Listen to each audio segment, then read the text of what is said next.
Hello friends, अगर मैं आपसे कहूँ कि आपके सपनों को तोड़ने वाला सबसे बड़ा दुश्मन आलस नहीं बल्कि वो है जो अभी इस वक्त आपके दिमाग के अंदर आपसे बात कर रहा है, और अगर आपने इस दुश्मन को नहीं पहचाना तो 2026 भी आपकी ज़िंदगी में कुछ नहीं बदलेगा।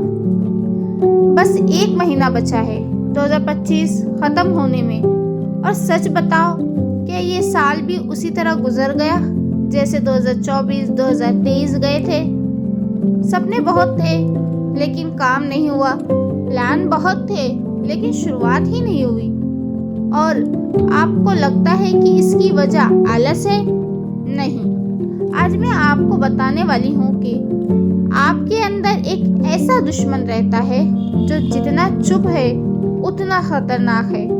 उसका नाम है रेजिस्टेंस, भीतर की रुकावट। दूर एक गांव में 25 साल का रमेश रहता था। सपने बड़े, दिल बड़ा, लेकिन एक समस्या, शुरुआत कभी नहीं करता था। गांव में ये कहानी मशहूर थी। एक गरीब लड़के ने अपनी बंजर जमीन पर गोल्डन क्रॉप्स उगाए और सबसे अमीर बन गया।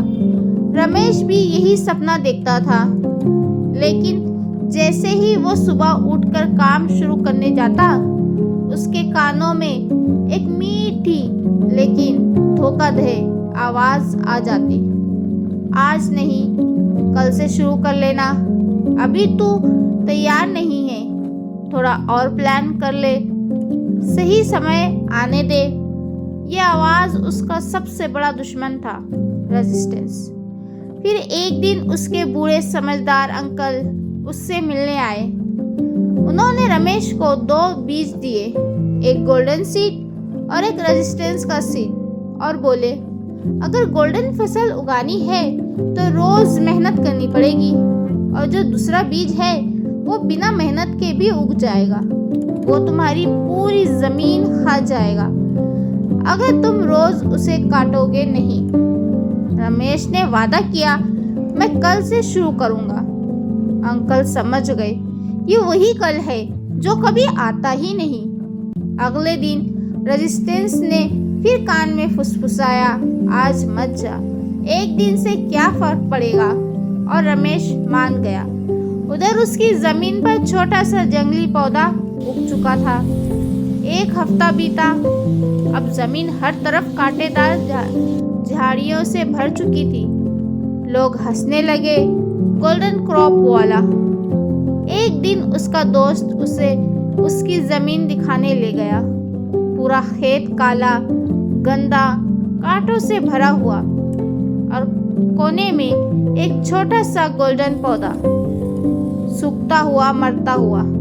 रमेश वहीं बैठकर रोने लगा, क्योंकि उसे पता चल चुका था ये उसकी आलस की वजह से नहीं, उसके अंदर के रेजिस्टेंस की वजह से हुआ है। उस दिन उसने फैसला किया, अब कल नहीं, आज से। उसी वक्त उसने अपने नंगे हाथों से कांटे निकालना शुरू कर दिया। हाथ कट रहे थे, खून निकल रहा था, लेकिन वो रुका नहीं। रेजिस्टेंस सिर्फ बोला, छोड़ दे, तू थक चुका है। लेकिन इस बार रमेश ने उसकी एक नहीं सुनी। हर दिन गोल्डन पौधे को पानी देता, हर दिन कांटे काटता। रेजिस्टेंस रोज चिल्लाता, लेकिन रमेश अब हर दिन जीत रहा था। धीरे धीरे रेजिस्टेंस की आवाज कम हो गई और कुछ महीनों में गायब। 6 महीने बाद वही जमीन जो कभी कांटों से भरी थी अब गोल्डन फसलों से चमक रही थी। गांव वाले जो कभी हंसते थे अब उसी पर गर्व करने लगे। रमेश ने सिर्फ फसल उगाई, उसने खुद को बदल दिया। वो एक लड़का नहीं, एक वॉरियर बन चुका था। वर्क एवरी सिंगल डे, रोज एक छोटा कदम आपकी जिंदगी बदल सकता है। 2025 सिर्फ 30 दिन में खत्म होने वाला है, लेकिन आपकी कहानी अभी शुरू हो सकती है अगर आप आज, अभी, यही वक्त रेजिस्टेंस को हराने का फैसला करो। और याद रखना, गोल्डन फसलें सपनों में नहीं, मेहनत, खून और रोज़ की जीत में उगाती है। Thank you.